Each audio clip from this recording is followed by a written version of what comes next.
आज की short analysis में हम डिस्कस करेंगे रिलायंस इंडस्ट्री स्टॉक के ऊपर।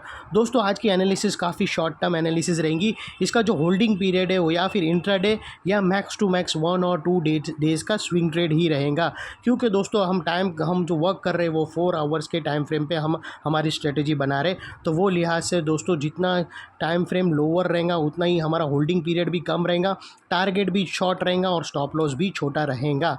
और जनरली दोस्तों मैं आप लोगों को जो टारगेट्स देता हूँ वो 20% का देता हूँ, और उसके लिहाज से जो हमारा होल्डिंग पीरियड है वो 1 मंथ के आसपास रहता है, और हमारे स्टॉप लॉस भी बड़े रहते हैं, टारगेट भी बड़े रहते हैं और होल्ड पीरियड भी बड़ा रहता है, क्योंकि हम डेली टाइम फ्रेम में काम करते हैं।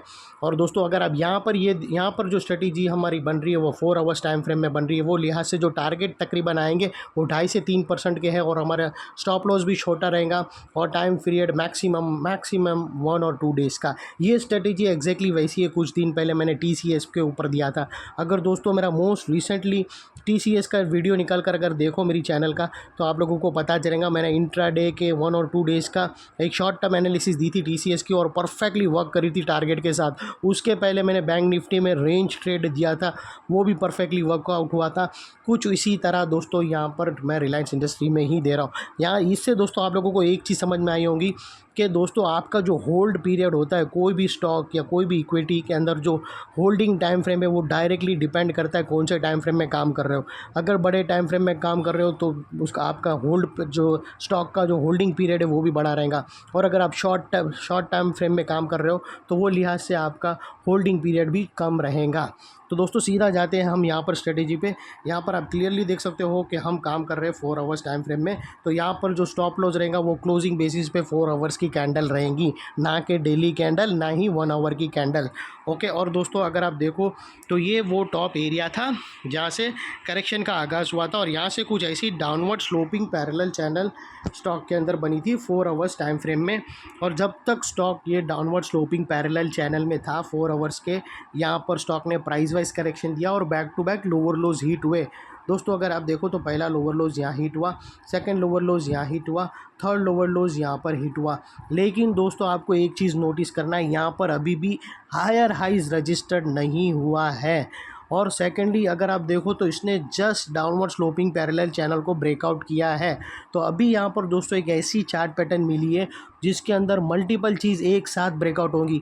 जब भी दोस्तों कोई भी स्ट्रेटेजी के अंदर एक एरिया पे एक साथ मल्टीपल चीज़ ब्रेकआउट या ब्रेकडाउन होती है तो वो एक बहुत बड़ा इंपॉर्टेंट सपोर्ट या रेजिस्टेंस बनकर खड़ा होता है, और वहाँ पर ज़बरदस्त पोजीशन बनती है और स्टॉक के अंदर मोमेंटम भी वहाँ से ही स्टार्ट होता है। तो वो पॉइंट यहाँ पर बन रहा है जिसका हम अच्छी तरह से फ़ायदा उठा सकते हो, और अपने एडवाइज़र को पूछकर। यहाँ मैं सिर्फ अपनी एनालिसिस दे रहा हूँ, कोई भी पोजीशन लेने से पहले एडवाइज़र को ज़रूर पूछ लेना। अभी दोस्तों आप लोगों को बताता हूँ कि यहाँ पर अगर आप वीकली टाइम फ्रेम में देखो ना, तो मैं तो आपको ट्रेड के एंड में बताऊँगा, एनालिसिस के एंड में बताऊँगा कि वीकली टाइम फ्रेम में अगर आप देखो तो यहाँ पर एक इनसाइड बार कैंडल बनी है, और उसका जो हाई आता है वो 4 आवर्स के अंदर यहाँ पर एक चार्ट पैटर्न बन रही है।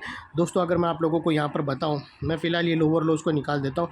दोस्तों अगर आप यहाँ पर क्लियरली विटनेस करो तो यहाँ पर हमें एक रेंज मिलती है, एक पैरेलल चैनल मिलती है, और ये पैरेलल चैनल को मैं कर देता हूँ वाइट में कन्फ्यूजन दूर करने के लिए। दोस्तों अगर आप देखो तो यहाँ पर क्लियर कट पैरेलल चैनल हमें मिलती है। अगर इसको मैं और भी आपको क्लियर कर दूँ तो आप यहाँ पे देख सकते हो वाइट से।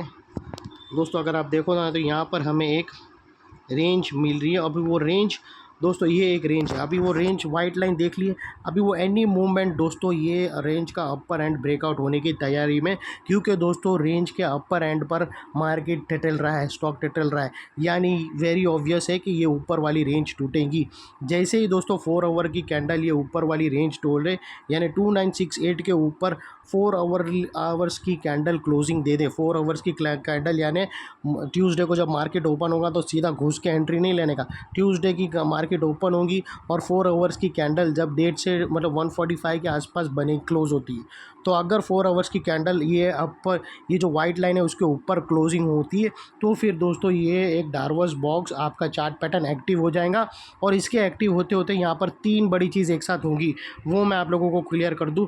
दोस्तों यही एरिया पे अगर आप देखो तो सबसे पहले ये downward sloping parallel channel upside में ब्रेकआउट होंगी। जैसे ही ये नेकलाइन ब्रेकआउट होंगी, downward sloping parallel channel upside में ब्रेकआउट होंगी, नंबर 1। सेकेंडली ये जो चार्ट पैटर्न ब्रेकआउट होंगे, एक मिनट दोस्तों मैं ये निकाल देता हूँ, डिस्टर्ब करने आ गया ये। हाँ, अभी मैं आप लोगों को बता रहा था दोस्तों कि ये जैसे ही ये अपसाइड की पहली टाइम इसके ऊपर क्लोजिंग होगी तो ये downward sloping parallel channel upside में ब्रेकआउट हो जाएंगी, ये कंफर्म हो जाएगा। सेकेंडली दोस्तों इसके ब्रेकआउट होने पे ये पैरेलल चैनल भी ब्रेकआउट होंगी। और थर्ड मोस्ट इंपॉर्टेंट दोस्तों, हायर हाइज ब्रेक होगा इसके ऊपर। यानी अभी तक जो कंटिन्यू लोअर लोज देखे ये दो, यहाँ पर फर्स्ट टाइम हायर हाइज मिलेगा। तो यहाँ पर तीन बड़ी चीज़ ये जंक्शन पर बैठी है, ये जो एरिया है यहाँ पर तीन बड़ी चीज़ दोस्तों आप लोगों को नोटिस करना है। पहला तो downward sloping parallel channel breakout होंगी, दूसरा chart pattern parallel channel breakout होंगी, third first time higher highs registered होगा। जो ये तीनों चीज़ एक साथ एक ही एरिया पे ब्रेकआउट करेंगी तो एक मोमेंटम स्पर्ट करेंगी। और इसका जो अपसाइड में टारगेट आएगा, जो ये इनसाइड रेंज है, ये तकरीबन दोस्तों 2.5 से 2.5% की रेंज है। और ये ब्रेकआउट होने के बाद स्टॉक का जो अपसाइड में फर्स्ट टारगेट निकल कर आएगा, यानी तकरीबन 100 रुपया अपसाइड में आएगा आप लोगों को। आप लोग क्लियर इसका फ़ायदा उठा सकते हो। इसका जो फर्स्ट टारगेट है वो 3056 का है और सेकंड टारगेट यहाँ पर है 3075 का। और अब भी दोस्तों इतना ही नहीं, और अगर आपको फिर दोस्तों ये टारगेट आ गया, आपको पोजीशन निकालना है, निकाल देना, जो करना है कर देना। उसके बाद दोस्तों अगर 1 और 2 दिन में अगर इसके ऊपर क्लोजिंग मिल गई, यानी 3056 और 3074 के ऊपर क्लोजिंग मिल गई, तो यहाँ पर दोस्तों डाइवर्शन ब्रेकडाउन हो रहा है, ब्रेकआउट हो रहा है और ये स्टॉक को फिर से और भी अपसाइड लेकर जाएगा। और वो दोस्तों इसका ऑल टाइम वाला लेवल रहेगा। तो वो मैं बाद में पहले डाइवर्शन बता देता हूँ फ्रेंड्स। अगर आप देखो तो ये आपको फर्दर एनालिसिस दे रहा हूँ, आप लोगों को वापस मैं स्टॉक के ऊपर चार्ट एनालिसिस नहीं बनाऊंगा। तो आपको पोजीशन फिर से अगर होल्ड करना हो तो आप लोगों को इजी पड़ेगा। तो वो लिहाज से दोस्तों अगर मैं आप लोगों को MACD डालकर दिखाऊं तो यहाँ पर दोस्तों आप लोगों को डाइवर्शन क्लियरली विटनेस होगा।